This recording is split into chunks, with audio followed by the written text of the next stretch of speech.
Alors, Monsieur Bougeot, bonjour. Bonjour monsieur.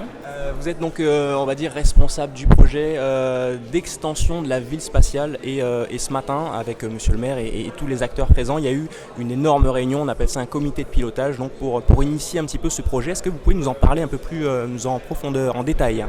Oui, la réunion de ce matin a permis de lancer en fait un travail qui va être un travail de longue haleine, mais avec des objectifs opérationnels courts, notamment en 2019, pour avoir une première pierre d'une première partie du projet. L'idée, c'est de lancer une démarche partenariale pilotée par la ville de Kourou. Donc mettre des choix politiques et stratégiques sur ce projet. Le PFA agit à ses côtés au titre d'outils d'aide à la décision, notamment au travers de ses compétences professionnelles en urbanisme et en aménagement. Le PFA, c'est quoi, par exemple? Donc le PFA, qui est l'établissement public foncier et d'aménagement de la Guyane, c'est un outil qui permet de travailler à la fois sur de la maîtrise foncière, donc de l'acquisition foncière qui permet aux collectivités de réaliser leurs projets. C'est un outil qui permet aussi d'aménager directement le territoire, notamment dans la mise en œuvre de la ville équatoriale durable, donc des quartiers urbains qui concernent donc à la fois du logement, du commerce, de l'activité, des espaces publics, des services publics, bref, faire des nouveaux quartiers qui permettent la bonne vie, le savoir-vivre ensemble et la bonne vie ensemble. Alors deux choses, effectivement, le début des travaux, donc c'est une volonté très forte de la municipalité partagée par le PFA, donc qu'on puisse avoir une première pierre qui puisse se poser un peu moins de 3 ans même, voilà, pour montrer effectivement que cette démarche c'est une réalité, c'est pas une énième démarche de réflexion, mais c'est une démarche action.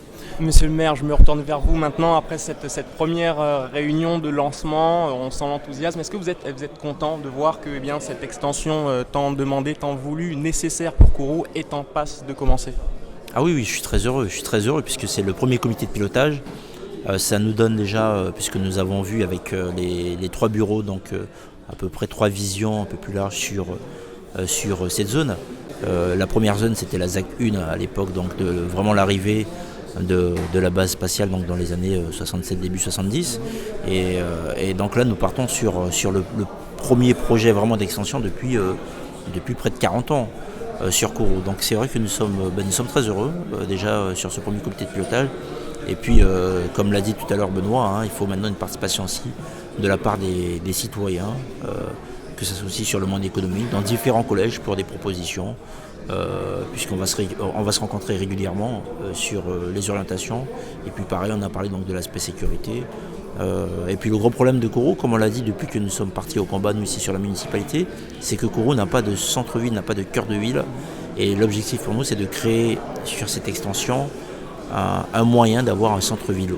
Il faut aussi qu'on trouve aussi de l'intermédiaire, ce n'est pas aussi uniquement du social, il faut l'intermédiaire, des gens qui touchent entre 1 500 et 3 000 euros puissent acheter aussi bien sur Kourou une maison à moins de 300 000 euros, même moins de 200 000 euros. Mais il faut qu'on arrive à trouver ce juste milieu pour que les Kouroussiens deviennent propriétaires, qu'ils aient un bout de terrain et qu'on ne soit pas tous dans des appartements alors que les prix des loyers sont très très chers et que les maisons, si on n'a pas 300 000 euros, on n'a pas de maison à Kourou.